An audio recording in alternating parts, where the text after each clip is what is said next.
Hello friends, welcome to A S classes. एक बार फिर से आपका स्वागत है। तो आज मैं आपको पढ़ाने वाली हूँ खनिज तथा अयस्क में अंतर, यानी difference between minerals and ores. तो आइए देखते हैं कि खनिज और अयस्क क्या है। तो सबसे पहले खनिज की परिभाषा देखते हैं। प्रकृति में पृथ्वी के अंदर धातुएं प्राथमिक अवस्था अथवा उनके यौगिक जिस अवस्था में पाए जाते हैं खनिज कहलाते हैं। यानी प्रकृति के अंदर कोई भी धातु, कोई भी पदार्थ पाया जाता है जो टुकड़ों के में होता है और उनसे हमें कई सारे यौगिक पाए जाते हैं, यौगिक की अवस्था में पाए जाते हैं, पृथ्वी के अंदर से उन्हें निकाला जाता है, वो यौगिक के रूप में होते हैं, तो उन्हें हम क्या कहते हैं? खनिज कहते हैं। प्रकृति में पृथ्वी के अंदर धातुएं प्राथमिक अवस्था अथवा उनके यौगिक जिस अवस्था में पाए जाते हैं खनिज कहलाते हैं। यानी कोई भी ऐसा पदार्थ जो पृथ्वी के अंदर से निकाला जा रहा हो और उसमें से यौगिक वगैरह पाए जा रहे हों या फिर उसमें से कोई धातु पाई जा रही हो, उन्हें हम क्या कहते हैं? खनिज कहते हैं। दूसरा है हमारा अयस्क। अयस्क को इंग्लिश में ओर्स कहते हैं।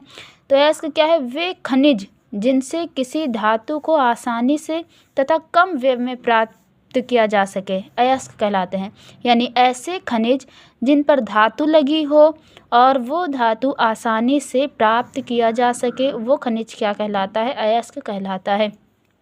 एक छोटा सा डायग्राम बनाकर हम आपको दिखाते हैं। मान लीजिए पृथ्वी के अंदर कोई भी हमें पदार्थ मिला है, तो ये पदार्थ क्या कहलाता है? खनिज कहलाता है। ये पदार्थ क्या कहलाता है? खनिज कहलाता है।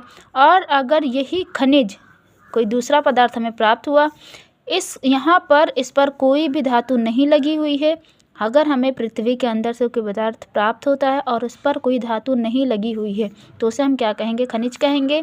और अगर इसी की तरीके से कोई दूसरा पदार्थ हमें प्राप्त होता है और उस पदार्थ पे या उस खनिज पे जगह जगह पर इस तरीके से धातुएं लगी हो सकती हैं, जैसे सोना, चांदी, एल्यूमिनियम, ये सब, लोहा। तो अगर किसी भी खनिज पर धातु लगा हुआ है तो उसको हम अयस्क कहते हैं। उसको क्या कहते हैं? अयस्क कहते हैं।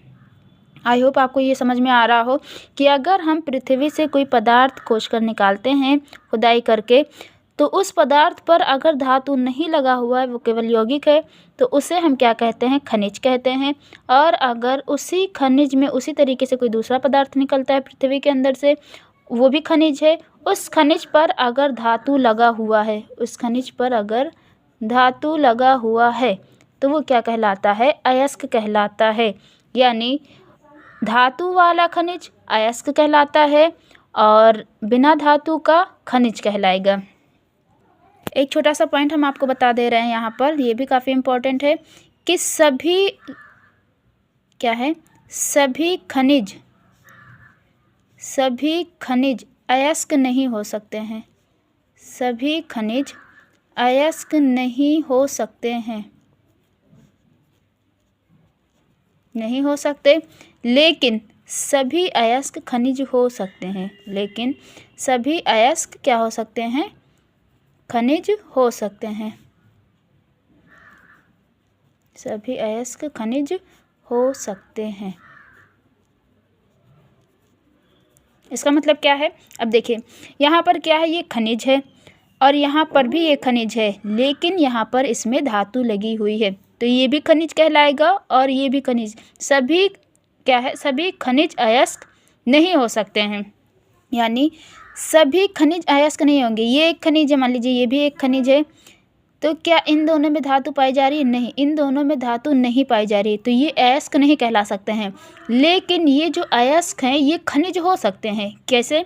क्या लिखा हुआ है? सभी अयस्क खनिज हो सकते हैं, क्योंकि अगर हम इस पदार्थ से इन धातुओं को निकाल दें, हाँ, इसका मतलब क्या है कि सभी खनिज अयस्क नहीं हो सकते हैं, लेकिन सभी अयस्क खनिज हो सकते हैं, क्योंकि अगर हम इस अयस्क से धातु को निकाल देंगे तो ये भी खनिज कहला सकता है, खनिज ही कहलाएगा। तो आई थिंक आपको खनिज और अयस्क में अंतर अच्छे से समझ में आ गया हो। अगर आपको ये वीडियो अच्छा लगा हो तो इसको लाइक और सब्सक्राइब ज़रूर करिएगा और हाँ, शेयर करना भी ना भूलिएगा। Thank you.